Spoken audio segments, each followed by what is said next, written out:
ಇದನ್ನೆಲ್ಲ ಉಂಟಲ್ಲ north Indians ಅವರೆಲ್ಲ ಜಾಸ್ತಿ ಯೂಸ್ ಮಾಡ್ತಾರೆ. ಅದರಲ್ಲೂ ಕೂಡ ಮಾರ್ವಾಡಿಗಳು ಅವರಂದ್ರೆ ಏನು ಗೊತ್ತಾ, ಶತ್ರುಗಳನ್ನು ಎದುರು ಹಾಕ್ಕೊಳ್ಳೋದಿಲ್ಲ. ಗೊತ್ತುಂಟಲ್ಲ, ಎದುರು ಹಾಕ್ಕೊಂಡ್ರೆ ಅವ್ರು ಏನಾಗುತ್ತೆ ಅಂತ ಹೇಳಿದರೆ ಅವರದ್ದು ನಿಷ್ಠುರ ಆಗ್ತಾರೆ. ಅದಕ್ಕೆ ಅವ್ರು ಏನು ಮಾಡ್ತಾರೆ ಅಂತ ಹೇಳಿದರೆ, ಈ ಶತ್ರುಗಳನ್ನು ಎದುರು ಹಾಕ್ಕೊಳ್ಳೋದಿಲ್ಲ. ಇಂತಹ ತಂತ್ರಗಳನ್ನು ಮಾಡಿ ಉಂಟಲ್ಲ, ಶತ್ರುಗಳೇ ಬರದೇ ಇರುವ ಹಾಗೆ ಮಾಡ್ತಾರೆ. ನಮಸ್ತೆ ಫ್ರೆಂಡ್ಸ್.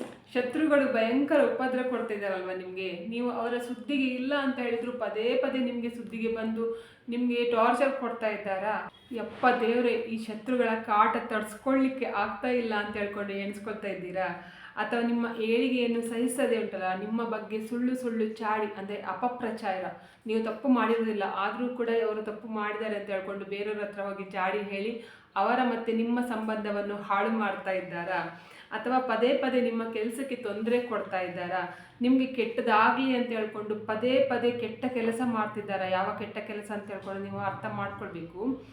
ಅಥವಾ ನಿಮಗೆ ಮರ್ಯಾದೆ ಸಿಗದೇ ಇರುವ ಹಾಗೆ ಮಾಡ್ತಾ ಇದ್ದಾರಾ? ಅಂದರೆ ನಿಮ್ಮ ರಿಲೇಟಿವ್ಸ್ ಇರಬಹುದು, ಅಥವಾ ನಿಮ್ಮ ಸ್ನೇಹಿತರ ಎದುರು ಇರಬಹುದು, ಅಥವಾ ಬೇರೆಯವ್ರ ಎದುರಿಗೆ, ಅಥವಾ ನೀವು ಯಾವುದಾದ್ರೂ ಒಂದು ಮನೆಯಲ್ಲಿದ್ದೀರಾ ಅಂತ ಹೇಳಿದ್ರೆ ಆ ಮನೆ ಅಕ್ಕಪಕ್ಕದವ್ರ ಹತ್ರ ಎಲ್ಲರ ಹತ್ರ ನಿಮ್ಮ ಬಗ್ಗೆ ಏನೇನೋ ಹೇಳ್ಕೊಂಡು ನಿಮಗೆ ಮರ್ಯಾದೆ ಕೊಡದೇ ಇದ್ದ ಹಾಗೆ ಮಾಡ್ತಾ ಇದ್ದಾರೆ. ಇನ್ನು ನೀವು ಟೆನ್ಷನ್ ಮಾಡ್ಕೊಳ್ಳೋದು ಬೇಡ. ಏನಂತ ಹೇಳಿದರೆ ಆ ಥರ ಎಲ್ಲ ನಿಮಗೆ ಉಪದ್ರ ಕೊಟ್ಟರೆ ಉಂಟಲ್ಲ, ಅಂದರೆ ನಿಮ್ಮ ತಪ್ಪು ಇಲ್ಲದೆ ನಿಮಗೆ ಸುಮ್ಮನೆ ಟಾರ್ಚರ್ ಕೊಡ್ತಾ ಇದ್ದಾರೆ. ಶತ್ರುಗಳದ್ದು ಕಾಟ ಜಾಸ್ತಿ ಆಗಿದೆ.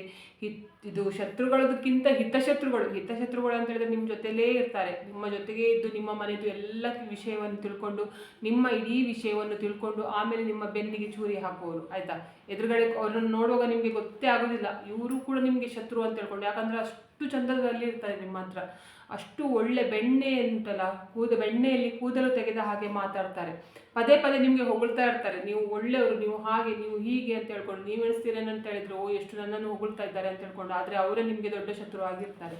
ನಿಮ್ಮ ಬಗ್ಗೆ ಎಲ್ಲ ತಿಳ್ಕೊಂಡು ಹೋಗಿ ನಿಮ್ಮ ಶತ್ರು ಅಂದರೆ ನಿಜವಾದ ಶತ್ರುಗೆ ಹೇಳಿಕೊಡುವವರು. ಇಂಥದ್ದೆಲ್ಲ ಎಂತಹ ತೊಂದರೆ ಇದ್ದರೂ ಕೂಡ ಇನ್ನೂ ಭಯ ಬೀಳುವ ಅಗತ್ಯ ಇಲ್ಲ. ನಿಮ್ಮ ತಪ್ಪಿಲ್ಲ ಅಂತ ಹೇಳಿದರೆ ನಾವು ಯಾಕೆ ಹೆದರ್ಬೇಕಲ್ವಾ? ಇವಾಗ ನಾವು ತಪ್ಪು ಮಾಡಿದರೆ, ನಾವು ಬೇರೆಯವರು ಹಾಳಾಗಲಿ ಅಂತ ಹೇಳ್ಕೊಂಡು ಬಯಸಿದರೆ ನಾವು ಹೆದರುವುದು ಹೌದು. ನಾವು ಯಾರಿಗೂ ಕೂಡ ಕೆಟ್ಟದಾಗಬಾರ್ದು ಅಂತ ಹೇಳ್ಕೊಂಡು ಎಣಿಸ್ಕೊಂಡು ನಮಗೆ ಬೆನ್ನಿಂದ ಚೂರಿ ಹಾಕುವವರಿದ್ರೆ ಉಂಟಲ್ಲ, ನಾವು ಅವರಿಗೆ ತಪ್ಪು ಮಾಡೋದ್ರಲ್ಲಿ ಎಂಥ ಸಹ ಕೂಡ ತಪ್ಪಿಲ್ಲ. ಅಂತಹ ಶತ್ರುಗಳದ್ದು ಬಾಯಿ ಉಂಟಲ್ಲ 24 ಗಂಟೆಯಲ್ಲಿ ಮುಚ್ಚಿ ಹೋಗ್ಬೇಕಲ್ವಾ? ನಿಮ್ಮ ಬಗ್ಗೆ ಚಾಡಿ ಹೇಳೋದು, ನಿಮ್ಮ ಬಗ್ಗೆ ಅಪಪ್ರಚಾರ ಮಾಡೋದು, ನಿಮ್ಮ ಬಗ್ಗೆ ನೀವು ತಪ್ಪು ಮಾಡ್ತಿದ್ರು ಕೂಡ ತಪ್ಪು ಅಂತ ಹೇಳ್ಕೊಂಡು ಹೇಳೋದು, ನಿಮ್ಮನ್ನು ನೋಡಿದ್ರೆ ಆಗೋದಿಲ್ಲ ಆಯ್ತಾ, ಎದುರುಗಡೆ ಚಂದ ಮಾಡಿ ಮಾತಾಡೋದು, ಹಿಂದುಗಡೆಯಿಂದ ಬಾಯಿ ಬಂದಾಗೆ ಮಾತಾಡೋದು, ಅಂಥವ್ರದ್ದೆಲ್ಲ ಉಂಟಲ್ಲ, ಅಂಥವರನ್ನು ನಾವು ಎಷ್ಟು ಸಾಧ್ಯ ನೋಡಿ ಅಷ್ಟು ದೂರ ಇರಬೇಕು. ಅದು ಕೆಲವರಿಗೆ ಗೊತ್ತಾಗ್ತದೆ ಇಂಥವ್ರು ನಮ್ಮ ಶತ್ರು ಅಂತ, ಕೆಲವರಿಗೆ ಗೊತ್ತಾಗೋದಿಲ್ಲ ಇವರು ನಮ್ಮ ಶತ್ರು ಅಂತ ಹೇಳ್ಕೊಂಡು ಗೊತ್ತಾಗೋದಿಲ್ಲ. ಯಾಕಂತ ಹೇಳಿದ್ರೆ ಚಂದ ಮಾತಾಡ್ಕೊಂಡಿರ್ತಾರಲ್ವ, ಹೇಗೆ ಗೊತ್ತಾಗ್ತದಲ್ವ ಶತ್ರು ಅಂತ ಹೇಳ್ಕೊಂಡು. ಅದು ಹೇಗೆ ಬೇಕಾದರೆ ಇರಲಿ, ಅಂಥವರಿಂದ ನಾವು ಮುಕ್ತಿ ಪಡಿಬೇಕಾದ್ರೆ ಈ ತಂತ್ರವನ್ನು ಮಾಡಬೇಕು. ಇವಾಗ ಗೊತ್ತಿರುವ ಶತ್ರು ಅಂತ ಹೇಳಿದರೆ ನಿಮಗೆ ಗೊತ್ತಿರ್ತದಲ್ಲ, ಅವ್ರ ಹೆಸರು ಗೊತ್ತಿರ್ತದೆ, ಅವ್ರು ಯಾರು ಅಂತ ಹೇಳ್ಕೊಂಡು ನಿಮಗೆ ಗೊತ್ತಿರ್ತದೆ ಶತ್ರುಗಳದ್ದು. ಆದರೆ ಕೆಲವರು ಉಂಟಲ್ಲ, ನಿಮ್ಮ ಒಟ್ಟಿಗೆ ಇರುವವರಿಗೆ ನಿಮಗೆ ಗೊತ್ತಿರೋದಿಲ್ಲಲ್ಲ, ಅಂಥವರಿಗೆಲ್ಲ ಎಂತ ಮಾಡಬೇಕು ಅಂತ ಹೇಳಿದರೆ, ನೀವು ಪ್ರತಿದಿನ ಆಯಿತಾ, ಪ್ರತಿದಿನ ಹೆಣ್ಣು ಮಕ್ಕಳಾಗಲಿ ಗಂಡು ಮಕ್ಕಳಾಗಲಿ ಹಣೆಗೆ ಒಂದು ಕುಂಕುಮ ಇಟ್ಕೊಳ್ಳಿ. ಅದು ನಿಮ್ಮ ಕುಲದೇವರ ಕುಂಕುಮ ಆದರೆ ತುಂಬ ಒಳ್ಳೆಯದು. ಯಾಕಂತ ಹೇಳಿದರೆ ಶತ್ರುಗಳು ನಿಮಗೆ ಏನು ಮಾಡದೇ ಇರುವ ಹಾಗೆ ಆ ಕುಂಕುಮ ನಿಮ್ಮನ್ನು ರಕ್ಷಣೆ ಮಾಡ್ತದೆ. ಒಂದು ವೇಳೆ ನಿಮ್ಮ ಹತ್ರ ಕುಲದೇವರದ್ದು ಕುಂಕುಮ ಇಲ್ಲ ಅಂತ ಹೇಳ್ಕೊಂಡಾದರೆ, ನಿಮ್ಮ ಮನೆಯ ಇದು ಹತ್ತಿರದಲ್ಲಿ ಯಾವುದಾದ್ರೂ ಶಕ್ತಿಶಾಲಿ ದೇವಸ್ಥಾನ ಇರ್ಬೋದು, ಈ ಥರದ್ದು ಧರ್ಮಸ್ಥಳದ್ದು ಬೇಕಾದರೆ ಆಗಿರ್ಬೋದು, ಯಾವುದಾದ್ರೂ ಒಂದು ದೊಡ್ಡ ಕ್ಷೇತ್ರದ ಕುಂಕುಮವನ್ನು ಮನೆಗೆ ತಂದು ಇಟ್ಕೊಳ್ಬೇಕು. ಪ್ರತಿದಿನ ನಿಮ್ಮ ಮನೆಯವರೆಲ್ಲ ಹಣೆಗೆ ಕುಂಕುಮವನ್ನು ಇಟ್ಕೊಳ್ಳಿ. ಎಷ್ಟು ದೊಡ್ಡಕ್ಕೆ ಆಗ್ತದೆ ನೋಡಿ ಅಷ್ಟು ದೊಡ್ಡ ಕುಂಕುಮವನ್ನು ಇಟ್ಕೊಳ್ಳಿ. ಯಾಕಂತ ಹೇಳಿದರೆ ನಿಮ್ಮ ಶತ್ರುಗಳನ್ನು ನೋಡ್ತಾ ಇರಬೇಕಲ್ವಾ, ಅದನ್ನು ನಿಮ್ಮ ಮುಖ ನೋಡುವಾಗ ಉಂಟಲ್ಲ, ನಿಮ್ಮದು ಬೇರೆ ಏನೂ ಕಾಣಿಸ್ಬಾರ್ದು, ಅವರಿಗೆ ಕುಂಕುಮವೇ ಕಾಣಿಸ್ಬೇಕು. ಆ ರೀತಿಯಲ್ಲಿ ಕುಂಕುಮ ಇಟ್ಕೊಳ್ಳಿ. ಆಗ ಏನಾಗುತ್ತೆ ಅಂತ ಹೇಳಿದರೆ, ನೀವು ಯಾವ ದೇವರ ಕುಂಕುಮ ಇಟ್ಕೊಂಡಿದ್ದೀರ ನೋಡಿ, ಆ ದೇವರು ನಿಮಗೆ ರಕ್ಷಣೆ ಮಾಡ್ತಾರೆ. ಅಂತಹ ಕೆಟ್ಟ ಕಣ್ಣಿನ ದೃಷ್ಟಿ ನಿಮ್ಮ ಮೇಲೆ ಬೀಳ್ದಿದ್ದ ಹಾಗೆ ರಕ್ಷಣೆ ಮಾಡ್ತದೆ. ಆ ಕಾರಣಕ್ಕೆ ನಾನು ಹೇಳ್ತಿರೋದು, ಆದಷ್ಟು ಆಯಿತಾ ನೀವು ಕುಂಕುಮ ಇಟ್ಕೊಳ್ಳಿ. ಹೆಣ್ಣು ಮಕ್ಕಳಾಗಲಿ ಗಂಡು ಮಕ್ಕಳಾಗಲಿ ಕುಂಕುಮ ಇಟ್ಕೊಳ್ಳೇಬೇಕು ಹಣೆಯಲ್ಲಿ. ಯಾವ ಕಾರಣಕ್ಕೂ ಕೂಡ ಬೋಳು ಹಣೆಯಲ್ಲಿ, ಬರೆ ಹಣೆಯಲ್ಲಿ ಯಾವ ಹೆಣ್ಣು ಮಕ್ಕಳು ಇರಬೇಡಿ, ಗಂಡು ಮಕ್ಕಳು ಕೂಡ ಇರಬೇಡಿ. ಒಂದು ಪುಟ್ಟ ಕುಂಕುಮ, ಹೆಣ್ಣು ಮಕ್ಕಳು ನಾನು ಇಟ್ಕೊಂಡಾಗಿರ್ಬೋದು ಅಥವಾ ರೌಂಡ್ ಆಗಿ ಇಟ್ಕೋಬೋದು, ಗಂಡು ಮಕ್ಕಳು ಉದ್ದ ಈ ಥರದ್ದು ನಾಮ ಇಟ್ಕೊಳ್ಬೋದು, ಅಥವಾ ಮಾಮೂಲಿ ಆಗಿ ಬೇಕಾದರೆ ಇಡ್ಬೋದು. ಆದರೆ ಒಟ್ಟಾರೆ ನಿಮ್ಮ ಹಣೆಯಲ್ಲಿ ಕುಂಕುಮ ಇಡಲೇಬೇಕು. ನಿಮಗೆ ಶತ್ರುಗಳು ಬರಬಾರ್ದು, ನಿಮಗೆ ಶತ್ರುಗಳಿಂದ ತೊಂದರೆ ಆಗಬಾರ್ದು ಅಂತ ಹೇಳ್ಕೊಂಡಿದ್ರೆ ದಯವಿಟ್ಟು ಇದೊಂದು ಕೆಲಸ ಮಾಡಿ. ಎರಡನೇ ಕೆಲಸ ಏನು ಮಾಡಬೇಕು ಅಂತ ಹೇಳಿದ್ರೆ, ಹೆಣ್ಣು ಮಕ್ಕಳು ಶತ್ರುಗಳಿಂದ ನಿಮಗೆ ತಪ್ಪಿಸ್ಕೊಳ್ಬೇಕು ಅಂತ ಹೇಳ್ಕೊಂಡಾದರೆ ಆದಷ್ಟು ಕಣ್ಣಿಗೆ ಕಾಡಿಗೆ ಹಾಕೊಳ್ಳೋದು ಕಲೀರಿ. ಕಣ್ಣಿಗೆ ಕಾಡಿಗೆ ಹಾಕಿದ್ರೆ ಏನಾಗುತ್ತೆ ಅಂತ ಹೇಳಿದ್ರೆ, ನಿಮ್ಮ ಎದುರುಗಡೆ ನಿಮ್ಮ ಶತ್ರುಗಳು ಅಥವಾ ಹಿತಶತ್ರುಗಳು ಇದ್ದಾರೆ ಅಂತ ಹೇಳುವ ಆವಾಗ ಏನಾಗ್ತದೆ ಅಂತ ಹೇಳಿದ್ರೆ, ಅವರು ನಿಮ್ಮ ಕಣ್ಣನ್ನೇ ನೋಡ್ತಾ ಇರ್ತಾರೆ ಆಯಿತಾ, ಹಣೆಯನ್ನು ಕೂಡ ನೋಡ್ತಾ ಇರ್ತಾರೆ, ಅಂದರೆ ಕುಂಕುಮವನ್ನು ಕೂಡ ನೋಡ್ತಾ ಇರ್ತಾರೆ, ಜೊತೆಗೆ ಕಣ್ಣನ್ನು ಕೂಡ ನೋಡ್ತಾ ಇರ್ತಾರೆ. ಆವಾಗ ಏನಾಗುತ್ತೆ ಅಂತ ಹೇಳಿದ್ರೆ ಅವ್ರದ್ದು ಕೆಟ್ಟ ದೃಷ್ಟಿ ನಿಮಗೆ ತಾಗೋದಿಲ್ಲ. ಅಂದರೆ ನಿಮ್ಮದು ಕಣ್ಣಿನಲ್ಲಿರುವ ಕಾಡಿಗೆ ಉಂಟಲ್ಲ ಅವರಿಗೆ ಕೆಟ್ಟ ದೃಷ್ಟಿ ಬರಲಿಕ್ಕೆ ಬಿಡುವುದಿಲ್ಲ. ಇವಾಗ ಗಂಡು ಮಕ್ಕಳು ಏನು ಮಾಡಿ ಅಂತ ಹೇಳಿದರೆ, ಕಾಡಿಗೆಯನ್ನು ಉಂಟಲ್ಲ ಪ್ರತಿದಿನ ಕಿವಿಯ ಹಿಂದೆ ಭಾಗದಲ್ಲಿ, ಈ ಜಾಗದಲ್ಲಿ ಉಂಟಲ್ಲ ಇಲ್ಲಿ ಹಿಂದೆ, ಅಂದರೆ ಕಾಣಿಸಬಾರ್ದಲ್ವ, ಅಂದರೆ ಗಂಡು ಮಕ್ಕಳಿಗೆ ಸ್ವಲ್ಪ ನಾಚಿಕೆ ಆಗ್ತದೆ ಅದೆಲ್ಲ ಹಾಕೊಂಡು ಹೋಗ್ಲಿಕ್ಕೆ, ಅಂದರೆ ಎದುರು ಕಾಣಿಸುವ ಹಾಗೆ. ಅಂಥವರೆಲ್ಲ ಕಣ್ಣಿನ ಇದು ಕಿವಿಯ ಹಿಂದುಗಡೆ ಒಂದು ಸ್ವಲ್ಪ ಕಾಡಿ ಈ ಥರದ ಐಲೈನರ್ ಎಲ್ಲ ಯೂಸ್ ಇಲ್ಲ ಆಯ್ತಾ. ಈ ಥರದೆಲ್ಲ ಹಾಕಿದ್ರೆ ಎಂತಹ ಪ್ರಯೋಜನ ಇಲ್ಲ. ನೀವು ಏನು ಮಾಡಬೇಕು ಅಂತ ಹೇಳಿದ್ರೆ, ಚಿಕ್ಕ ಮಕ್ಕಳಿಗೆಲ್ಲ ಹಾಕ್ತಾರೆ ನೋಡಿ, ದೊಡ್ಡ ದೊಡ್ಡದು ಬೊಟ್ಟು ಇಡ್ತಾರೆ ನೋಡಿ, ದೃಷ್ಟಿ ತಾಗಬಾರ್ದು ಅಂತ ಹೇಳ್ಕೊಂಡು, ಅಂತಹ ಕಾಡಿಗೆಯನ್ನು ಹಾಕಬೇಕು. ಇಂಥದ್ದೆಲ್ಲ ಹಾಕಿದರೆ ಅದು ತುಂಬ ಇದು ಚಂದ ಕಾಣಿಸ್ಲಿಕ್ಕೆ ಮಾತ್ರ, ಬೇರೆ ಎಂಥಕ್ಕೂ ಪ್ರಯೋಜನ ಇಲ್ಲ ಆಯಿತಾ. ನೀವು ಆದಷ್ಟು ಚಿಕ್ಕ ಮಕ್ಕಳಿಗೆ ಇರ್ತಾರೆ ನೋಡಿ ಅಂತಹ ಕಾಡಿಗೆಯನ್ನು ಇಲ್ಲಿ ಇಟ್ಕೊಳ್ಳಿ. ಹೆಣ್ಣು ಮಕ್ಕಳು ಕೂಡ ಹಾಗೆ ಕಣ್ಣಿಗೆ ಆದರೂ ಇಟ್ಕೊಳ್ಳಿ. ನಿಮಗೆ ಕಣ್ಣಿಗೆ ಇದ್ದರೆ ಹೊರಗಡೆ ಆ ಕಡೆ ಈ ಕಡೆ ಎಲ್ಲ ಆಗ್ತದೆ ಅಂತ ಹೇಳ್ಕೊಂಡು, ಆದರೆ ಕಣ್ಣಿಗೆ ಬೇಕಾದರೆ ಈ ಥರದ್ದು ಹಾಕಿ ಉಂಟಲ್ಲ, ನೀವು ಜನರಿಗೆ ಕಾಣುವ ದೃಷ್ಟಿಯಲ್ಲಿ ಅಥವಾ ಕೂದಲಿಗಾದರೂ ಉಂಟಲ್ಲ ಸ್ವಲ್ಪ ಕಾಡಿಗೆ, ಅಂದರೆ ಇದು ದೃಷ್ಟಿ ಬೀಳದೆ ಇರುವ ಹಾಗೆ ಕಾಡಿಗೆ ಸಿಗ್ತದೆ ನೋಡಿ, ಆ ಕಾಡಿಗೆಯನ್ನು ಹಾಕೊಳ್ಳಿ. ಆವಾಗ ಏನಾಗುತ್ತೆ ಅಂತ ಹೇಳಿದ್ರೆ, ನಿಮ್ಮ ಎದುರುಗಡೆ ಇದ್ದರೆ ಶತ್ರು ಉಂಟಲ್ಲ, ಯಾರೇ ಬರಲಿ ನಿಮ್ಮ ಎದುರುಗಡೆ ಶತ್ರು, ಅವರಿಗೆ ಏನೇ ಕೂಡ ಅವರು ಕೆಟ್ಟ ಕೆಲಸ ಮಾಡದೇ ಇರುವ ಹಾಗೆ ನಿಮ್ಮ ಕುಂಕುಮ ಮತ್ತು ನಿಮ್ಮ ಕಣ್ಣಿನ ಕಾಡಿಗೆ ಅಥವಾ ಕಾಡಿಗೆ ನಿಮಗೆ ರಕ್ಷಣೆ ಕೊಡ್ತದೆ ನೋಡಿ. ನಿಮ್ಮನ್ನು ನೀವು ರಕ್ಷಣೆ ಮಾಡ್ಕೊಳ್ಳೋದು ಹೇಗೆ ಅಂತ ಹೇಳ್ಕೊಂಡು ಹೇಳಿಕೊಟ್ಟೆ. ಇವಾಗ ನಿಮಗೆ ಶತ್ರುಗಳಿರ್ತಾರೆ ಆಯಿತಾ, ನೀವು ಎಂತ ಮಾಡಿದ್ರು ಕೂಡ ಅವರಿಂದ ನಿಮಗೆ ತಪ್ಪಿಸ್ಕೊಳ್ಳಿಕ್ಕೆ ಆಗ್ತಾ ಇರೋದಿಲ್ಲ. ಸುಮ್ಮನೆ ಬಂದು ನಿಮಗೆ ಟಾರ್ಚರ್ ಕೊಡ್ತಾರೆ, ನೀವು ಅವ್ರ ವಿಷಯಕ್ಕೆ ಇಲ್ಲ, ನೀವು ಯಾವುದು ಕೂಡ ಅವರು ಕೆಟ್ಟದ್ದು ಬಯಸೋದಿಲ್ಲ ಆಯಿತಾ. ಅವರಿಗೆ ಹಾಳಾಗಲಿ ಅಂತ ಹೇಳ್ಕೊಂಡು ಬಯಸೋದಿಲ್ಲ, ಅವರು ಹಾಗಾಗಲಿ ಹೀಗಾಗಲಿ ಅಂತ ಹೇಳ್ಕೊಂಡು ಏನು ಕೂಡ ಬಯಸೋದಿಲ್ಲ. ಆದರೂ ಕೂಡ ಅವರು ಉಂಟಲ್ಲ ಪದೇ ಪದೇ ಪದೇ ಪದೇ ಬಂದು ನಿಮಗೆ ಟಾರ್ಚರ್ ಕೊಡ್ತಾ ಇದ್ದಾರೆ. ನಿಮಗೆ ಏನು ಮಾಡಿದರೂ ಕೂಡ ಅವರಿಂದ ತಪ್ಪಿಸ್ಕೊಳ್ಳಿಕ್ಕೆ ಆಗ್ತಾ ಇಲ್ಲ. ನಾವು 1000 ಸಲ ಹೇಳಿ ಆಯಿತು, ನಿನ್ನ ವಿಷಯಕ್ಕೆ ನಾನು ಬರೋದಿಲ್ಲ, ನಮ್ಮ ವಿಷಯ ನಮಗೆ ಜಾಸ್ತಿ ಆಗಿದೆ, ನೀವು ನಮ್ಮ ವಿಷಯಕ್ಕೆ ಬರೋದು ಬಿಟ್ಟು ಬಿಡಿ ಮಾರಾಯ ಅಂತ ಹೇಳ್ಕೊಂಡು ಹೇಳಿದರೂ ಕೂಡ ಪದೇ ಪದೇ ನಿಮಗೆ ಟಾರ್ಚರ್ ಕೊಡ್ತಾ ಇದ್ದಾರೆ ಅಂತ ಹೇಳ್ಕೊಂಡು. ಆದರೆ ಅಂತಹ ಶತ್ರುಗಳನ್ನು ಬಾಯಿ ಮುಚ್ಚಿಸೋದು ಹೇಗೆ ಅಂತ ಹೇಳ್ಕೊಂಡು ನಾನು ಇವತ್ತು ತಂತ್ರ ಹೇಳಿಕೊಡ್ತೇನೆ. ನೆನ್ಪಿಟ್ಕೊಳ್ಳಿ, ತಂತ್ರ ಮಾಡುವವರುಂಟಲ್ಲ ಯಾವ ಸಮಯದಲ್ಲಿ ಬೇಕಾದರೆ ಮಾಡ್ಬೋದು, ಅದಕ್ಕೆ ಇದೇ ಸಮಯ ಆಗಬೇಕು ಅದೇ ಸಮಯ ಆಗಬೇಕು ಅಂತ ಹೇಳ್ಕೊಂಡು ಇಲ್ಲ. ಆದರೆ ಉಂಟಲ್ಲ ನೀವು ಕೆಟ್ಟದಾಗಲಿ ಅಂತ ಹೇಳ್ಕೊಂಡು ಬಯಸಲಿಕ್ಕೆ ಹೋಗಬಾರ್ದು, ನಿಮ್ಮ ವಿಷಯಕ್ಕೆ ಬರಬಾರ್ದು ಅಷ್ಟೇ ಅವರು. ನೀವು ನೋಡಿ, ನಿಮ್ಮ ಮನೆಯ ವಿಷಯಕ್ಕೆ ಬರಬಾರ್ದು, ನಿಮ್ಮ ವಿಷಯಕ್ಕೆ ಬರಬಾರ್ದು, ಅಷ್ಟು ಮಾತ್ರ ಹೇಳ್ಕೊಳ್ಬೇಕು. ಬಿಟ್ಟರೆ ಅವರಿಗೆ ಹಾಗೆ ಆಗಲಿ ಹೀಗೆ ಆಗಲಿ ಅಂತ ಹೇಳ್ಕೊಂಡು ಎಲ್ಲ ಹೇಳಲಿಕ್ಕೆ ಹೋಗಬೇಡಿ. ಯಾಕಂತ ಹೇಳಿದರೆ ಅವರು ತಪ್ಪು ಒಂದು ವೇಳೆ ತಪ್ಪು ಮಾಡದೇ ಇದ್ದರೆ ಅಕಸ್ಮಾತ್, ಅಂದರೆ ನಿಮಗೆ ಯಾರೋ ಬಂದು ಚಾಡಿ ಹೇಳಿ ಕೊಟ್ಟಿರ್ತಾರೆ, ಇಂಥವರು ನಿಮಗೆ ಹೀಗೆ ಹೇಳಿದ್ದಾರೆ ಅಂದರೆ ನಿಮ್ಮ ಬೆನ್ನ ಹಿಂದಿಂದ ಈ ಥರ ಎಲ್ಲ ಮಾತಾಡಿದ್ದಾರೆ ಅಂತ ಹೇಳ್ಕೊಂಡು ನಿಮ್ಮ ಹತ್ರ ಬಂದು ಹೇಳಿರ್ತಾರೆ ಯಾರೋ ಒಬ್ಬರು. ಆವಾಗ ನೀವು ಎಣಿಸ್ಕೊಳ್ತೀರ ಏನಂತ ಹೇಳಿದರೆ, ಹೌದು ಅವರೇ ಅಲ್ಲ ನಮ್ಮ ಬಗ್ಗೆ ಏನೋ ಕೆಟ್ಟದ್ದು ಮಾತಾಡ್ತಾರೆ, ಇರಲಿ ಮಾಡ್ತೇನೆ ನೋಡು ಅಂತ ಹೇಳ್ಕೊಂಡು ಇದನ್ನು ತಂತ್ರವನ್ನು ಮಾಡಲಿಕ್ಕೆ ಹೋಗಬೇಡಿ. ಯಾಕಂತ ಹೇಳಿದರೆ ಅವರು ಒಂದು ವೇಳೆ ನಿಮ್ಮ ಬಗ್ಗೆ ಮಾತಾಡದೇ ಇದ್ದರೆ ಉಂಟಲ್ಲ, ನೀವು ಸುಮ್ಮನೆ ಅದನ್ನು ಮಾಡಿದರೆ ಅದು ನಿಮಗೆ ಆಗ್ತದೆ, ರಿಟರ್ನ್ ಆಗ್ತದೆ. ನಿಮಗೆ ನಿಜವಾಗ್ಲೂ ಉಪದ್ರ ಕೊಡ್ತಾ ಇದ್ದಾರೆ, ನಿಮಗೆ ಎಂತ ಮಾಡಿದ್ರು ಕೂಡ ಅವರಿಂದ ತಪ್ಪಿಸ್ಕೊಳ್ಳಿಕ್ಕೆ ಆಗುದಿಲ್ಲ ಅಂತ ಹೇಳ್ಕೊಂಡು ಆದರೆ ಮಾತ್ರ ಮಾಡಲಿಕ್ಕೆ ಹೋಗಿ. ಅದನ್ನು ಬಿಟ್ಟು ಹಿತ್ತಾಳೆ ಕಿವಿಯವರಾಗಿ ಉಂಟಲ್ಲ, ಹಿತ್ತಾಳೆ ಕಿವಿ ಅಂತ ಹೇಳಿದ್ರೆ ಗೊತ್ತುಂಟಲ್ಲ, ಚಾಡಿ ಮಾತು ಕೇಳುವ ಕಿವಿ ಆಯಿತಾ. ಯಾರು ಎಂತ ಬಂದು ಹೇಳಿದ್ರು ಕೂಡ ಅದನ್ನು ಹೌದು ಹೌದು ಅಂತ ಹೇಳ್ಕೊಂಡು ಕೇಳಿ ಇಂತಹ ಸಂಬಂಧಗಳನ್ನೆಲ್ಲ ಮುರ್ಕೊಳ್ತಾರೆ. ತುಂಬ ಜನರದ್ದು ಪರಿಸ್ಥಿತಿ ಇದೇ ರೀತಿಯಾಗಿದೆ. ಹಿತ್ತಾಳೆ ಕಿವಿ ಇರೋದ್ರಿಂದ ಯಾರೋ ಒಬ್ಬರನ್ನು ನೋಡಿದರೆ ಆಗೋದಿಲ್ಲ, ಅವ್ರು ಏನು ಮಾಡ್ತಾರೆ ಅಂತ ಹೇಳಿದ್ರೆ ನಿಮ್ಮ ಹತ್ರ ಬಂದ್ಕೊಂಡು ಅವ್ರು ಹಾಗೆ ಹೇಳಿದ್ರು ಹೀಗೆ ಹೇಳಿದ್ರು ಅಂತ ಹೇಳ್ಕೊಂಡು ಎಲ್ಲ ಕಿವಿಗೆ ತುಂಬ್ತಾರೆ. ಅವ್ರ ನಿಜ ಅವರು ನಿಮ್ಮ ಬಗ್ಗೆ ಎಂತ ಸಹ ಮಾತಾಡಿರುವುದಿಲ್ಲ, ಆದರೂ ಕೂಡ ನೀವು ಹಾಗೆ ಎಣಿಸ್ಕೊಳ್ತೀರಲ್ಲ, ಇದರಿಂದ ಸಂಬಂಧ ಮುರಿದು ಹೋಗ್ತದೆ. ಇಂತಹ ದರಿದ್ರ ಜನರು ಹಿತಶತ್ರುಗಳು ಉಂಟಲ್ಲ, ಹಿತಶತ್ರುಗಳನ್ನು ಫಸ್ಟ್ ನಾವು ನಿರ್ನಾಮ ಮಾಡಬೇಕು ಆಯಿತಾ. ನಿಮ್ಮ ಹತ್ರ ಬಂದು ಚಾಡಿ ಹೇಳ್ತಾರೆ ನೋಡಿ, ಇಂಥವ್ರು ಹೀಗೆ ಹೇಳ್ತಿದ್ರು ನಿಮ್ಮ ಬಗ್ಗೆ ಅಂತ ಹೇಳ್ಕೊಂಡು, ಅಂಥವರನ್ನು ಫಸ್ಟ್ ನಿರ್ನಾಮ ಮಾಡಬೇಕು. ಆವಾಗ ಏನಾಗುತ್ತೆ ಅಂತ ಹೇಳಿದ್ರೆ ಆಟೋಮೆಟಿಕ್ ಆಗಿ ಶತ್ರುಗಳದ್ದು ಬಾಯಿ ಮುಚ್ಚಿ ಹೋಗ್ತದೆ. ಇದು ಜಾಸ್ತಿ ಯಾರಿಗೆ ಬುದ್ಧಿ ಇರ್ತದೆ ಅಂತ ಹೇಳಿದರೆ, ಒಬ್ಬರ ಮನೆಗೆ ಬಂದು ಕೂತ್ಕೊಂಡು ಮಾತಾಡ್ತಾರೆ ನೋಡಿ, ಅವರ ಮನೆಯದು ಕೆಲಸ ಎಲ್ಲ ಬಿಟ್ಕೊಂಡು ಅವರ ಮನೆಯಲ್ಲಿ ಕೊಳ್ತು ನಾರ್ತಿದ್ರು ಕೂಡ ಬೇರೆಯವರ ಮನೆಯಲ್ಲಿ ಕೂತ್ಕೊಂಡು ಗಂಟೆಗಟ್ಟಲೆ ಮಾತಾಡ್ಕೊಂಡು ಹೋಗೋದು, ಅವರ ಮನೆ ವಿಷಯ ಇವರ ಮನೆ ವಿಷಯ ಅದು ಮಾತಾಡ್ತಾರೆ ನೋಡಿ. ಅಂಥವರಿಗೆ ಅಂತಹ ಬುದ್ಧಿ ಜಾಸ್ತಿ ಇರ್ತದೆ. ನಾನು ನಿಮಗೆ ಗೊತ್ತಾಗಲಿ ಅಂತ ಹೇಳ್ಕೊಂಡು ಹೇಳ್ತಾ ಇರೋದು ಏನಂತ ಹೇಳಿದರೆ, ಕೆಲವರಿಗೆ ಹಿತಶತ್ರುಗಳು ಯಾರು ಅಂತ ಹೇಳ್ಕೊಂಡು ಗೊತ್ತಿರೋದಿಲ್ಲಲ್ಲ, ಅಂಥವರಿಗೆ ನಾನು ಹೇಳ್ತಾ ಇರೋದು. ಬೇರೆಯವ್ರದ್ದು ಮನೆಯದ್ದು ಚಾಡಿ ನಿಮ್ಮ ಹತ್ರ ಹೇಳ್ತಾ ಇದ್ದಾರೆ, ಬೇರೆಯವ್ರದ್ದು ಮನೆ ವಿಷಯ ನಿಮ್ಮ ಹತ್ರ ಹೇಳ್ತಾ ಇದ್ದಾರೆ ಅಂತ ಹೇಳಿದ್ರೆ ನೀವು ಎಣಿಸ್ಕೊಳ್ಬೇಕು ಏನಂತ ಹೇಳಿದರೆ, ನಿಮ್ಮ ವಿಷಯ ಕೂಡ ಬೇರೆಯವರ ಮನೆಗೆ ಹೋಗಿ ಅವರು ಹೇಳಿಯೇ ಹೇಳ್ತಾರೆ. ಅವರಿಗೆ ಅದು ಅಭ್ಯಾಸ. ಏನಂತ ಹೇಳಿದರೆ ಅವರ ಮನೆದು ಚಾಡಿ ನಿಮ್ಮ ಹತ್ರ ಹೇಳೋದು, ನಿಮ್ಮ ಮನೆಯ ವಿಷಯ ಅವರ ಹತ್ರ ಹೇಳೋದು, ಅದು ಅಭ್ಯಾಸ ಆಗಿರ್ತದೆ. ಆ ಕಾರಣದಿಂದ ಉಂಟಲ್ಲ ಅಂಥವರಿಂದ ನೀವು ಜಾಗ್ರತೆ ಇರಬೇಕು. ನಿಮ್ಮ ಮನೆಯ ಯಾವ ಸೀಕ್ರೆಟ್ಗಳನ್ನು ಕೂಡ ಅಂಥವರ ಬಳಿ ಹೇಳಲಿಕ್ಕೆ ಹೋಗಬೇಡಿ. ನಿಮ್ಮ ಹತ್ರ ಬಂದು ಅವರು ಬೇರೆ ಮನೆಯದ್ದು ವಿಷಯ ಮಾತಾಡ್ತಿದ್ದೀರಾ, ಸುಮ್ಮನೆ ಕೇಳ್ತಾ ಇರಿ, ಕೇಳ್ಕೊಳ್ಳಿ ಮತ್ತೆ ಹೇಳಿ ನಮಗೆ ಎಂತಕ್ಕೆ ಅವ್ರದ್ದು ವಿಷಯ ಅಂತ ಹೇಳ್ಕೊಂಡು ಹೇಳಿ. ಆವಾಗ ಏನಾಗ್ತದೆ, ಅವರು 1 ದಿವಸ ಹೇಳ್ತಾರೆ, 2 ದಿವಸ ಹೇಳ್ತಾರೆ, 3 ದಿವಸ ಅವರೇ ಬಾಯಿ ಮುಚ್ಕೊಂಡು ಹೋಗ್ತಾರೆ. ಮತ್ತೆ ಜಾಸ್ತಿ ಯಾರಿಗೆ ಅಭ್ಯಾಸ ಇರ್ತದೆ ಅಂತ ಹೇಳಿದರೆ ಗಂಟೆಗಟ್ಟಲೆ ಫೋನಲ್ಲಿ ಮಾತಾಡ್ತಾರೆ ನೋಡಿ, ಅಂಥವರಿಗೆ ಅಂತಹ ಅಭ್ಯಾಸ ಜಾಸ್ತಿ ಇರ್ತದೆ. ಅವರ ಮನೆ ವಿಷಯ ಇವರ ಮನೆ ವಿಷಯ ಎಲ್ಲ ತೆಗೆದು ತುಂಬಿ ಉಂಟಲ್ಲ, ಒಬ್ಬರದ್ದು ತಲೆಗೆ ತುಂಬಿ ಬಿಡೋದು ಅಂಥದ್ದು. ಯಾರು ನೋಡಿ ನಿಮ್ಮ ಹತ್ರ ಯಾರಾದರೂ ತುಂಬ ಹೊತ್ತು ಮಾತಾಡ್ತಿದ್ದಾರೆ, ಗಂಟೆ ಗಂಟೆ ಮಾತಾಡ್ತಿದ್ದಾರೆ. ನಿಮಗೆ ಮಾತಾಡುವ ರೀತಿಯಲ್ಲೇ ಗೊತ್ತಾಗ್ತದೆ ಅವರು ಬೇರೆಯವ್ರದ್ದು ವಿಷಯವನ್ನೇ ನಿಮ್ಮ ಹತ್ರ ಮಾತಾಡ್ತಾ ಇರ್ತಾರೆ. ಅವರ ಸೀಕ್ರೆಟ್ ಯಾವುದು ಕೂಡ ನಿಮ್ಮ ಹತ್ರ ಹೇಳೋದಿಲ್ಲ. ಅವರ ಮನೆಯಲ್ಲಿ ನಡೆದ ವಿಷಯ ಯಾವುದು ಕೂಡ ನಿಮ್ಮ ಹತ್ರ ಹೇಳೋದಿಲ್ಲ. ಬೇರೆಯವ್ರದ್ದು ಮನೆಯದೇ ವಿಷಯ ಹೇಳ್ತಾ ಇರ್ತಾರೆ ನೋಡಿ. ಅಂಥವರಿಂದ ನೀವು ಜಾಗ್ರತೆಯಾಗಿರಬೇಕು. ಯಾಕಂತ ಹೇಳಿದ್ರೆ ನಿಮ್ಮ ವಿಷಯ ಕೂಡ ಬೇರೆ ಕಡೆ ಹೋಗ್ತದೆ. ಆ ಕಾರಣದಿಂದ ಅದೊಂದು ನೆನ್ಪಿಟ್ಕೊಳ್ಳಿ.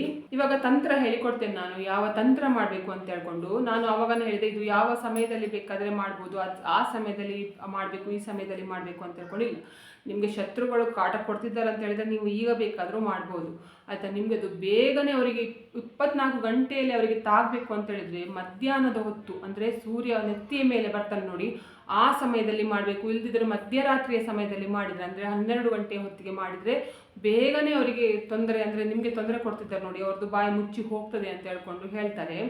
ಅದಕ್ಕೆ ನಿಮಗೆ ಏನು ಬೇಕು ಅಂತ ಹೇಳಿದರೆ ನೀವು ಹಸಿಮೆಣಸಿನಕಾಯಿ ತೊಗೊಳ್ಬೇಕು, ಆಯಿತಾ. ಈ ಥರದ್ದು ಸ್ಟ್ರೈಟ್ ಇರುವ ಹಸಿಮೆಣಸಿನಕಾಯಿ ತೊಗೊಳ್ಳಿ. ಹೀಗೆಲ್ಲ ಇರೋದೆಲ್ಲ ತೊಗೊಳ್ಳಿಕ್ಕೆ ಹೋಗ್ಬೇಡಿ, ಅಂದರೆ ಬೆಂಡಾಗಿರೋದು ಅದೆಲ್ಲ ತೊಗೊಳ್ಳಿಕ್ಕೆ ಹೋಗಬೇಡಿ, ಆಯಿತಾ. ನಿಮಗೆ ಎಷ್ಟು ಟಾರ್ಚರ್ ಕೊಟ್ಟಿದ್ದಾರೆ ನೋಡಿ ಅವರು ನಾಲಿಗೆ ಸರ್ತ ಮಾಡಿಕೊಂಡೇ ಬೇರೆಯವ್ರ ಹತ್ರ ನಿಮ್ಮ ಬಗ್ಗೆ ಮಾತಾಡಿರ್ತಾರೆ, ನಿಮ್ಮ ಬಗ್ಗೆ ಕೆಟ್ಟದಾಗಿ ಹೇಳಿರ್ತಾರೆ, ಆಯಿತಾ. ನಿಮಗೆ ಅಥವಾ ಏಳಿಗೆ ಆಗಬಾರ್ದು ಅಂತ ಹೇಳ್ಕೊಂಡು ಅವರು ಸರ್ತ ಇಟ್ಕೊಂಡೇ ಹೇಳ್ತಾರೆ. ಅವ್ರದ್ದು ನಾಲಿಗೆ ಅಂಕು ಡೊಂಕು ಮಾಡಿ ಹೇಳೋದಿರುವುದಿಲ್ಲ, ಆಯಿತಾ. ಅವ್ರದ್ದು ನಾಲಿಗೆ ಸ್ಟ್ರೈಟ್ ಇರೋದನ್ನು ನಾವು ಅದನ್ನು ಅವ್ರಿಗೆ ಬಾಯಿಗೆ ಬೀಗ ಹಾಕಬೇಕಲ್ಲ. ಅದಕ್ಕೆ ಎಂತ ಮಾಡಬೇಕು ಅಂತ ಹೇಳಿದರೆ ಆದಷ್ಟು ಖಾರ ಇರುವ ಮೆಣಸನ್ನು ತಗೊಳ್ಳಿ. ಖಾರ ಇಲ್ಲದೆ ಇರುವ ಮೆಣಸು ತೊಗೊಳ್ಳಿಕ್ಕೆ ಹೋಗ್ಬೇಡಿ. ಅಂದರೆ ಮೆಣಸಿನಕಾಯಲ್ಲಿ ಕೆಲವೊಂದು ಖಾರದ ಮೆಣಸು ಬರ್ತದೆ, ಕೆಲವೊಂದು ಖಾರ ಇಲ್ಲದೆ ಇರೋದು ಬರ್ತದೆ. ನೀವು ಈ ಕೆಲಸ ಮಾಡಲಿಕ್ಕೆ ಉಂಟಲ್ಲ, ಜಾಸ್ತಿ ಖಾರ ಉಂಟು ಅಂತ ಹೇಳ್ಕೊಂಡು ನಿಮಗೆ ಗೊತ್ತಾಗ್ತದಲ್ಲ, ನೀವು ಯೂಸ್ ಮಾಡುವವರಿಗೆ ಗೊತ್ತಿರ್ತದೆ ಯಾವುದು ಮೆಣಸು ಖಾರ ಉಂಟು ಇಲ್ಲ ಅಂತ ಹೇಳ್ಕೊಂಡು. ಅಂಥ ಮೆಣಸನ್ನೇ ತಗೊಂಡು ಏನು ಮಾಡಬೇಕು ಅಂತ ಹೇಳಿದರೆ ನಿಮ್ಮ ಶತ್ರುವಿನ ಹೆಸರು ಬರೀಲಿಕ್ಕೆ ಉಂಟು, ಆಯಿತಾ. ನಿಮ್ಮ ಶತ್ರುವಿನ ಹೆಸರು ಬರೀಬೇಕು. ನಿಮಗೆ ಒಂದು ವೇಳೆ ಶತ್ರುಗಳ ಹೆಸರು ಗೊತ್ತಿಲ್ಲ ಅಂತ ಹೇಳ್ಕೊಂಡು ಆದರೆ ಉಂಟಲ್ಲ, ನನಗೆ ಶತ್ರುವಿನ ಹೆಸರು ಗೊತ್ತಿಲ್ಲ, ಆದರೆ ನನಗೆ ತೊಂದರೆ ಕೊಡುವವರು ಅವರಿಗೆ ಅವರ ಬಾಯಿ ಮುಚ್ಚಿ ಹೋಗಲಿ, ಅಂದರೆ ನನಗೆ ತೊಂದರೆ ಕೊಡುವವರ ಬಾಯಿ ಮುಚ್ಚಿ ಹೋಗಲಿ ಅಂತ ಹೇಳ್ಕೊಂಡು ಅಷ್ಟು ಬರೀರಿ. ಶತ್ರುಗಳ ಹೆಸರು ಇಂಥವರೇ ಅಂತ ಹೇಳ್ಕೊಂಡು ಗೊತ್ತಿದ್ರೆ ಆ ಶತ್ರುಗಳ ಹೆಸರು ಬರೀರಿ. ಇಲ್ಲ ಅಂತ ಹೇಳಿದರೆ ಹಿತಶತ್ರುಗಳು, ಅಂದರೆ ನಿಮ್ಮ ಜೊತೆಗೆ ಚಂದ ಮಾತಾಡಿಕೊಂಡು ಹಿಂದಿನ ಚುಚ್ಚುತ್ತಾರೆ ನೋಡಿ, ಅಂಥವರಾಗಿದ್ದರೆ ಹಿತಶತ್ರುಗಳ ಬಾಯಿ ಮುಚ್ಚಿ ಹೋಗಲಿ ಅಂತ ಹೇಳ್ಕೊಂಡು ಬರೀರಿ. ನೋಡಿ, ನಾನು ಇಲ್ಲಿ ಶತ್ರು ಅಂತ ಹೇಳ್ಕೊಂಡು ಬರ್ತಿದ್ದೇನೆ. ಯಾಕಂತ ಹೇಳಿದರೆ ಅಂತಹ ಜಾಸ್ತಿ ನನಗೆ ಶತ್ರುಗಳು ಯಾರೂ ಇಲ್ಲ, ಆಯಿತಾ. ಅಂಥದ್ದು ನಾನು ಹಾಳಾಗಿ ಹೋಗಲಿ ಅಂತ ಹೇಳ್ಕೊಂಡು ಬಯಸೋರು ಎಲ್ಲ ಜಾಸ್ತಿ ಯಾರೂ ಇಲ್ಲ, ಆಯಿತಾ. ಇರ್ಬೋದು, ಅಂದರೆ ಹೊಟ್ಟೆ ಕಿಚ್ಚೆಲ್ಲ ಪಡುವವರು ಇರ್ಬೋದು, ಆದರೆ ಹಾಳಾಗಿ ಹೋಗಲಿ ಅಂತ ಹೇಳ್ಕೊಂಡು ಬಯಸೋರು ಯಾರೂ ಇಲ್ಲ ಅಂತ ಹೇಳ್ಕೊಂಡು ನನ್ನ ಭಾವನೆ. ಆದ್ದರಿಂದ ನಾನು ಬರೀ ಶತ್ರು ಅಂತ ಹೇಳ್ಕೊಂಡು ಬರ್ದೆ, ಯಾರ ಹೆಸರು ಕೂಡ ಬರಲಿಲ್ಲ, ಶತ್ರು ಅಂತ ಹೇಳ್ಕೊಂಡು ಬರ್ದೇನೆ. ನಿಮಗೆ ಗೊತ್ತಿರ್ತಲ್ಲ ಟಾರ್ಚರ್ ಯಾರೆಲ್ಲ ಕೊಡ್ತಾರೆ ಅಂತ ಹೇಳ್ಕೊಂಡು ಅವ್ರದ್ದು ಒಬ್ಬೊಬ್ಬರದ್ದೇ ಹೆಸರು ಬರೀಬೇಕು. ಮತ್ತು ಒಂದೇ ಸಲಕ್ಕೆ 10-15 ಹೆಸರೆಲ್ಲ ಬರೀಲಿಕ್ಕೆ ಹೋಗ್ಬಿಡಿ, ಬರೀರಿ. ಆಮೇಲೆ ಏನು ಮಾಡಬೇಕು ಅಂತ ಹೇಳಿದರೆ ನೋಡಿ, ನಿಮಗೆ ಈ ಥರದ್ದು ಮೊಗ್ಗು ಬಂದ ಲವಂಗ ಸಿಗ್ತದೆ. ನಿಮ್ಮ ಶತ್ರುಗಳದ್ದು ಬಾಯಿಗೆ ಬೀಗ ಹಾಕಬೇಕಲ್ವಾ, ಅವರ ಬಾಯಿಗೆ ಚುಚ್ಚಬೇಕಲ್ಲ, ಮುಚ್ಚಬೇಕಲ್ಲ ಅವ್ರ ಬಾಯಿ. ನಿಮ್ಮ ಬಗ್ಗೆ ಮಾತಾಡಲಿಕ್ಕೆ ಕೂಡ, ಇನ್ನೊಂದು ಸಲ ಮಾತಾಡಲಿಕ್ಕೆ ಕೂಡ ಹೆದರಬೇಕಲ್ಲ. ಅಂಥವರಿಗೆ ಈ ಕೆಲಸ ಮಾಡಲಿಕ್ಕೆ ಉಂಟಲ್ಲ, ಲವಂಗ ತಗೊಳ್ಳಿ. 3 ಲವಂಗಕ್ಕೂ ಕೂಡ ಹೂ ಇರಬೇಕು, ಆಯಿತಾ. ಅಂತಹದ್ದು ಅಂದರೆ ಮೊಗ್ಗು ಬಂದ ಲವಂಗ ಅಂದರೆ ಈ ಥರ ಇರಬೇಕು ನೋಡಿ. ಕಟ್ಟಾಗಿರೋದೆಲ್ಲ ಲವಂಗ ತಗೊಳ್ಳಿಕ್ಕೆ ಹೋಗ್ಬಿಡಿ. ಈ ಥರದ್ದು ಟೊಪ್ಪಿ ಉಂಟು ನೋಡಿ ಮೊಗ್ಗು, ಆ ಥರದ್ದು ಇರಬೇಕು. ಅಂತಹ ಲವಂಗವನ್ನೇ ತಗೊಳ್ಳಿ. ಇಲ್ಲಿ ನಾನು ಶತ್ರುದು ಹೆಸರು ಬರೆದಿದ್ದೇನೆ, ಅಂದರೆ ಶತ್ರು ಅಂತ ಹೇಳ್ಕೊಂಡು ಬರೆದೇನೆ, ಹೆಸರು ಬರಲಿಲ್ಲ. ನೀವು ನಿಮ್ಮ ಯಾರು ಶತ್ರು ನೋಡಿ ಅವರ ಹೆಸರು ಬರೀರಿ. ಶತ್ರುಗಳು ಹೆಸರು ಗೊತ್ತಿಲ್ಲ ಅಂತ ಹೇಳ್ಕೊಂಡಾದರೆ ನನಗೆ ತೊಂದರೆ ಕೊಡ್ತಾರೆ ನೋಡಿ ಅವರೆಲ್ಲರೂ ಅಂತ ಹೇಳ್ಕೊಂಡು ಬರೀರಿ. ಯಾರು ಬೇಕಾದರೂ ಆಗಿರಲಿ, ನಿಮ್ಗೆ ಯಾರೆಲ್ಲ ತೊಂದರೆ ಕೊಡ್ತಾರೆ ನೋಡಿ ಅವ್ರಿಗೆ ಎಲ್ಲರಿಗೂ ಆಗ್ತದೆ, ಆಯಿತಾ. ಆಮೇಲೆ ಏನು ಮಾಡಿ ಅಂತ ಹೇಳಿದರೆ ಈ ಲವಂಗ ಉಂಟಲ್ಲ, ಈ ಲವಂಗವನ್ನು ಈ ಮೆಣಸಿಗೆ ಉಂಟಲ್ಲ 3 ಲವಂಗ ಕೂಡ ಈ ರೀತಿಯಲ್ಲಿ ಚುಚ್ಚಬೇಕು. ಅದು ಯಾವ ರೀತಿ ಚುಚ್ಚಬೇಕು ಅಂತ ಹೇಳಿದರೆ ಇಲ್ಲಿಂದ ಚುಚ್ಚಿದುಂಟು ನೋಡಿ, ಈ ಕಡೆಯಿಂದ ಹೊರಗಡೆ ಬರಬೇಕು ನೋಡಿ. ಇಲ್ಲಿ ಚುಚ್ಚಿದ್ದು ಈ ಕಡೆಯಿಂದ ಹೊರಗಡೆ ಬರಬೇಕು. ಅದೇ ನೋಡಿ, ಈ ಥರ 3 ಲವಂಗ ಕೂಡ ಈ ಕಡೆಯಿಂದ ಚುಚ್ಚಿದ್ದು ಈ ಕಡೆಯಿಂದ ಬರಬೇಕು, ಆಯಿತಾ. ಆ ಥರ ಚುಚ್ಚಿ ಸ್ವಲ್ಪ ಕೈಯೆಲ್ಲ ಜಾಗ್ರತೆ ಇಟ್ಕೊಳ್ಬೇಕು, ಅಂದರೆ ಖಾರ ಆಗ್ತದೆ ಆಯಿತಾ. ಮಕ್ಕಳೆಲ್ಲ ಮನೇಲಿ ಇದ್ದರೆ ಉಂಟಲ್ಲ, ಆಮೇಲೆ ಇದನ್ನು ಮಾಡಿಕೊಂಡು ಆಮೇಲೆ ಡೈರೆಕ್ಟ್ ಮಕ್ಕಳನ್ನೆಲ್ಲ ಮುಟ್ಲಿಕ್ಕೆ ಹೋಗ್ಬೇಡಿ, ಪಾಪ ಅವರಿಗೆ ಉರಿ ಬರಲಿಕ್ಕೆ ಸ್ಟಾರ್ಟ್ ಆಗ್ತದೆ. ಆಮೇಲೆ ನಮ್ಮ ಶತ್ರುಗಳಿಗೆ ನಮಗೆ ತೊಂದರೆ ಕೊಡುವವರಿಗೆ, ನಮಗೆ ಹಿತಶತ್ರುಗಳಿಗೆ ನಾವು ತಂತ್ರ ಮಾಡಲಿಕ್ಕೆ ಹೋಗಿ ನಮ್ಮ ಮಕ್ಕಳಿಗೆ ಉಪದ್ರ ಆಗಬಾರ್ದಲ್ಲ, ಆ ಕಾರಣದಿಂದ ಹೇಳ್ತಾ ಇರೋದು. ಕೈಯಲ್ಲಿ ಚಂದ ಮಾಡಿಕೊಂಡು ತೊಳ್ಕೊಂಡು ಮಕ್ಕಳೆಲ್ಲ ಇದ್ದರೆ ಮಕ್ಕಳನ್ನು ಮುಟ್ಟಿ, ಅಥವಾ ನೀವು ನಿಮ್ಮ ಇದು ಕಣ್ಣಾಗಲಿ ಯಾವುದಾದ್ರೂ ಮುಟ್ಕೊಳ್ಳಿ. ಇದು ನೀವು ಚುಚ್ಚುವಾಗ ಅದರದ್ದು ನೀರು ಬರ್ತದಲ್ವ, ಆವಾಗ ಉರಿ ಆಗಿ ಆಗ್ತದೆ. ಇದ್ದೊಡಿ ಈ ಥರ 3 ಲವಂಗವನ್ನು ಚುಚ್ಚಿ ನಿಮಗೆ ಈ ಥರದ್ದು ಹಸಿ ದಾರ ಸಿಗ್ತದೆ. ಹಸಿ ದಾರ ಅಂತ ಹೇಳಿದರೆ ಹೂವೆಲ್ಲ ಕಟ್ಟಲಿಕ್ಕೆ ಯೂಸ್ ಮಾಡ್ತಾರೆ ನೋಡಿ, ಅಂತಹ ದಾರ. ಈ ಥರದ್ದು ಅಂದರೆ ನೀವು ಬಟ್ಟೆ ಹೊಲಿಲಿಕ್ಕೆ ಯೂಸ್ ಮಾಡ್ತೀರಿ ನೋಡಿ, ಆ ದಾರ ಅಲ್ಲ, ಆಯಿತಾ. ಆ ದಾರ ನಿಮಗೆ ಕೆಲಸಕ್ಕೆ ಬರೋದಿಲ್ಲ. ಹಸಿ ದಾರ ಅಂತ ಹೇಳ್ಕೊಂಡು ಹೇಳಿ, ನಿಮಗೆ ಗಂದಿಗೆ ಅಂಗಡಿಯಲ್ಲಿ ಅಂದರೆ ದೇವರದ್ದು ಐಟಮ್ ಎಲ್ಲ ಮಾರ್ತಾರೆ ನೋಡಿ, ಅಂತಹ ಐಟಮ್ ಮಾರುವ ಜಾಗದಲ್ಲಿ ಸಿಗ್ತದೆ. ಅಂತ ಹೋಗಿ ಹಸಿ ದಾರ ಕೊಡಿ ಅಂತ ಹೇಳಿದ್ರೆ ಕೊಡ್ತಾರೆ. ಇದನ್ನು ಏನು ಮಾಡಬೇಕು ಅಂತ ಹೇಳಿದರೆ ನೀವು ಈ ದಾರವನ್ನು ತೊಗೊಳ್ಬೇಕು, ಆಯಿತಾ. ದಾರವನ್ನು ತೊಗೊಂಡು ನೀವು ನಿಮ್ಮ ಶತ್ರುವಿನ ಹೆಸರು ಬರ್ದಿರಿ ನೋಡಿ. ಆ ಶತ್ರುವಿನ ಹೆಸರು ಹೇಳ್ಕೊಂಡು ನೋಡಿ, ಇಲ್ಲಿ ಈ ರೀತಿ ನಾನು ನೋಡಿ 3 ಸಲ ಶತ್ರುವಿನ ಹೆಸರು ಮನಸ್ಸಲ್ಲೇ ಹೇಳ್ಕೊಂಡ್ರೆ ಸಾಕಾಗ್ತದೆ. ನೋಡಿ ಈ ಥರ 3 ಸಲ 3 ಮಾಡಿದ್ದೇನೆ ನೋಡಿ. ಇಲ್ಲಿ 3 ಬರಬೇಕು ಆಯಿತಾ. ನೋಡಿ ಈ ಥರ 1 2 3 ಆಯಿತಾ, 3 ಬರಬೇಕು. ಈ ದಾರಕ್ಕೆ ಉಂಟಲ್ಲ ಅರಶಿನವನ್ನು ಹಚ್ಚಬೇಕು ಆಯಿತಾ. ಅರಶಿನವನ್ನು ಹಚ್ಚುವಾಗ ಕೂಡ ಏನು ಮಾಡಬೇಕು ಅಂತ ಹೇಳಿದ್ರೆ, ನಮ್ಮ ಶತ್ರು ನಾಶವಾಗಲಿ ಅಂತ ಹೇಳ್ಕೊಂಡು ಹೇಳಬೇಕು. ನಮ್ಮ ಶತ್ರು ನಮ್ಮ ವಿಷಯಕ್ಕೆ ಬರಬಾರ್ದು ಅಂತ ಹೇಳ್ಕೊಂಡು ಹೇಳಬೇಕು. ಅವರಿಗೆ ಯಾವುದು ಕೂಡ ಕೆಡುಕಾಗಬಾರ್ದು, ಅಂದರೆ ಅವರು ಹಾಳಾಗಿ ಹೋಗಬಾರ್ದು, ಆದರೆ ನಮ್ಮ ವಿಷಯಕ್ಕೆ ಮಾತ್ರ ಅವರು ಬರ್ದಿದ್ದ ಹಾಗೆ ನೋಡ್ಕೊಳ್ಬೇಕು ಅಂತ ಹೇಳ್ಕೊಂಡು ಹೇಳಬೇಕು. ಆ ಥರ ಹೇಳ್ಕೊಂಡು ಉಂಟಲ್ಲ ನೀವು ಎಷ್ಟು ಸಲ ಬೇಕಾದರೆ ಇದಕ್ಕೆ ಅರಶಿನ ಹಾಕ್ಬೋದು. ಅಂದರೆ ಕೆಲವರು ಉಂಟಲ್ಲ ತುಂಬ ಬೇಸತ್ತು ಹೋಗಿರ್ತಾರೆ, ಶತ್ರುಗಳದ್ದು ಕಾಟಕ್ಕೆ ಉಂಟಲ್ಲ, ಎಂತ ಮಾಡಿದರೂ ಕೂಡ ಅವರಿಂದ ತಪ್ಪಿಸ್ಕೊಳ್ಳಿಕ್ಕೆ ಆಗೋದಿಲ್ಲ, ಅಂತಹ ಪರಿಸ್ಥಿತಿಯಲ್ಲಿ ಇರ್ತಾರೆ ನೋಡಿ. ಅಂಥವರು ಇದನ್ನು ಅರಿಶಿನವನ್ನು ಜಾಸ್ತಿ ಬೇಕಾದರೆ ಹಾಕ್ಕೊಳ್ಳಿ. ನಿಮ್ಮ ಶತ್ರುವ ಹೆಸರು ಗೊತ್ತಿದ್ರೆ ಉಂಟಲ್ಲ, ಆ ಶತ್ರು ಹೆಸರನ್ನು ಶತ್ರು ಅಂತ ಹೇಳ್ಕೊಂಡೇ ಹಾಕ್ಕೊಳ್ಳಿ ಆಯಿತಾ. ಯಾರ ಹೆಸರು ಗೊತ್ತಿದ್ರೆ ಹಾಕಿ ಆದ ನಂತರ ಏನು ಮಾಡಬೇಕು ಅಂತ ಹೇಳಿದ್ರೆ, ನೋಡಿ ನೀವು ಇದನ್ನು ಇದು ಹಾಕಿದ್ರಲ್ಲ, ಅಂದರೆ ಲವಂಗ ಚುಚ್ಚಿಟ್ಟಿದೆಯಲ್ಲ ನೋಡಿ, ಆ ಮೆಣಸಿಗೆ ಇದನ್ನು ಸುತ್ತಬೇಕು ಆಯಿತಾ. ಸುತ್ತಬೇಕಾದ್ರೂ ಕೂಡ ನೀವೇನು ಮಾಡಬೇಕು ಅಂತ ಹೇಳಿದರೆ, ನನ್ನ ಶತ್ರು ನಾಶ ಆಗಬೇಕು, ಅಂದರೆ ನಿಮ್ಮ ವಿಷಯಕ್ಕೆ ಬರಬಾರ್ದು. ನಾಶ ಅಂತ ಹೇಳಿದ್ರೆ ಹಾಳಾಗಿ ಹೋಗಲಿ ಅಲ್ಲ, ನಿಮ್ಮ ವಿಷಯಕ್ಕೆ ಬರಬಾರ್ದು. ಅವರು ನಮ್ಮ ವಿಷಯಕ್ಕೆ ಬರದೇ ಇರುವ ಹಾಗೆ ನೀನು ನೋಡ್ಕೋ ಆಯಿತಾ. ಅವರು ನಮ್ಮ ವಿಷಯ ಮಾತಾಡಲಿಕ್ಕೆ ಬರಲಿಕ್ಕೆ ಹೆದರಬೇಕು ಆಯಿತಾ. ನಮ್ಮ ವಿಷಯಕ್ಕೆ, ನಮ್ಮ ತಂಟೆಗೆ ಅವರು ಬರಬಾರ್ದು, ನಮ್ಮ ಕುಟುಂಬದ ವಿಷಯಕ್ಕೆ ಅವರು ಬರಬಾರ್ದು, ನಮ್ಮ ಮಕ್ಕಳ ವಿಷಯಕ್ಕೆ ಅವರು ಬರಬಾರ್ದು, ನಮ್ಮ ಏಳಿಗೆಯನ್ನು ಸಹಿಸದೇ ಇರ್ತಾರೆ ನೋಡಿ, ಅಂತಹದ್ದೆಲ್ಲ ಅವರಿಗೆ ನಿತ್ತು ಹೋಗಬೇಕು ಅಂತ ಹೇಳ್ಕೊಂಡು ಇದಕ್ಕೆ ಚಂದ ಮಾಡಿ ಅರಶಿನವನ್ನು ಸುತ್ತಿ ಇದನ್ನು ತಗೊಂಡು ಹೋಗಿ ಉಂಟಲ್ಲ, ತಗೊಂಡು ಹೋಗಿ ನೀವು ಮಣ್ಣಲ್ಲಿ ಮುಚ್ಚಬೇಕು ಆಯಿತಾ. ನೀವು ಫಾಟಲ್ಲಿ ಬೇಕಾದರೆ ಮುಚ್ಬೋದು, ಅಂದರೆ ನಿಮ್ಮ ಮನೇಲಿ ಗಿಡ ಉಂಟು ಅಂತ ಹೇಳ್ಕೊಂಡಾದರೆ ಹೊರಗಡೆ ಫಾಟಲ್ಲಿ ಬೇಕಾದರೆ ಹಾಕ್ಬೋದು. ಇಲ್ಲ ಅಂತ ಹೇಳಿದರೆ ಏನು ಮಾಡ್ಬೋದು ಅಂತ ಹೇಳಿದರೆ, ಮಣ್ಣು ಅಂದರೆ ನಿಮ್ಮದು ಜಾಗ ಎಲ್ಲ ಉಂಟು ಅಂತ ಹೇಳ್ಕೊಂಡಾದರೆ ಉಂಟಲ್ಲ, ಹೊರಗಡೆ ಅಂದರೆ ಅಂಗಳ ಎಲ್ಲ ಉಂಟು ಅಂತ ಹೇಳ್ಕೊಂಡಾದರೆ ಅಂಗಳದಲ್ಲಿ ಬೇಕಾದರೆ ಹಾಕ್ಬೋದು. ಒಟ್ಟು ಮಣ್ಣಲ್ಲಿ ಹೂತು ಬಿಡಬೇಕಾಯ್ತಾ, ಇದು ಹೊರಗಡೆ ಕಾಣಿಸ್ಲಿಕ್ಕಿಲ್ಲ. ಆವಾಗ ಆ ಹೂತು ಹಾಕುವಾಗ ಏನು ಮಾಡಬೇಕು ಅಂತ ಹೇಳಿದ್ರೆ, ನೀವು ಯೂನಿವರ್ಸ್ ಜೊತೆಗೆ ಹೇಳಬೇಕು. ಯೂನಿವರ್ಸ್ ಅಂತ ಹೇಳಿದರೆ ನಿಮ್ಮ ಸಂದೇಶವನ್ನು ದೇವರಿಗೆ ಕೊಡ್ತಾರೆ ಆಯಿತಾ. ಯೂನಿವರ್ಸ್ ನಿಮ್ಮ ಕೆಲಸವನ್ನು ಮಾಡಿಕೊಡ್ತದೆ, 100% ಈ ಕೆಲಸವನ್ನು ಮಾಡಿಕೊಡ್ತದೆ. ನೀವು ಒಂದು ಸಲ ಇದನ್ನು ಮಾಡಿ ಆಮೇಲೆ ನೋಡಿ, ಆ ಕೆಲಸ ಆಗುವಾಗೆ ಮಾಡುವ ಕೆಲಸ ಉಂಟಲ್ಲ ಯೂನಿವರ್ಸ್ ಏನು ಮಾಡ್ತದೆ ಅಂತ ಹೇಳಿದರೆ, ನಿಮಗೆ ಯಾರಾದರೂ ನಿಮ್ಮ ಬಗ್ಗೆ ಮಾತಾಡ್ತಾ ಇದ್ದಾರೆ ಅಥವಾ ನೀವು ಇಲ್ಲಿ ಬರ್ತಿದ್ದೀರ ನೋಡಿ, ಆ ಹೆಸರಿನವರು ನಿಮಗೆ ತೊಂದರೆ ಕೊಡ್ತಿದ್ದಾರೆ ಅಂತ ಹೇಳಿದ್ರೆ ಅವರಿಗೆ ಅಲ್ಲಲ್ಲೇ ಬಾಯಿ ಮುಚ್ಚಿಸ್ತದೆ ಆಯಿತಾ. ಅವರು ನಿಮ್ಮ ಬಗ್ಗೆ ಮಾತಾಡಲಿಕ್ಕೆ ಬರ್ತಾರೆ ಅನ್ನುವಾಗ ಏನಾದರೂ ಒಂದು ಮಾಡಿ ಬಾಯಿ ಮುಚ್ಚಿಸಿ ಬಿಡ್ತದೆ. ಅಂತಹದೆಲ್ಲ ಕೆಲಸ ಇದನ್ನು ಮಾಡ್ತದೆ, ನಿಮಗೆ ತೊಂದರೆ ಕೊಡದೇ ಇರುವ ಹಾಗೆ ಹೀಗೆ ಮಾಡ್ತದೆ ಆಯಿತಾ. ಆದರೆ ಒಂದು ಸಲಕ್ಕೆ ಒಂದೇ ಹೆಸರು ಬರೀಲಿಕ್ಕೆ ಹೋಗಿ ಮತ್ತು ತುಂಬ ಬರೀಲಿಕ್ಕೆ ಹೋಗಬೇಡಿ. ನೆನ್ಪಿಟ್ಕೊಳ್ಳಿ, ಹಾಳಾಗಲಿ ಅಂತ ಹೇಳ್ಕೊಂಡು ಬಯಸಲಿಕ್ಕೆ ಹೋಗಬೇಡಿ. ಅವರ ಮನೆ ಹಾಳಾಗಲಿ, ಅವರು ಮಕ್ಕಳು ಹಾಳಾಗಲಿ, ಅವರ ಫ್ಯಾಮಿಲಿ ಹಾಳಾಗಲಿ ಅಂತ ಬಯಸಲಿಕ್ಕೆ ಹೋಗಬೇಡಿ. ನಿಮ್ಮ ವಿಷಯಕ್ಕೆ ಬರಬಾರ್ದು ಅಷ್ಟೇ ಮಾತ್ರ ಅಂತ ಹೇಳ್ಕೊಂಡು ಮಾಡಿ.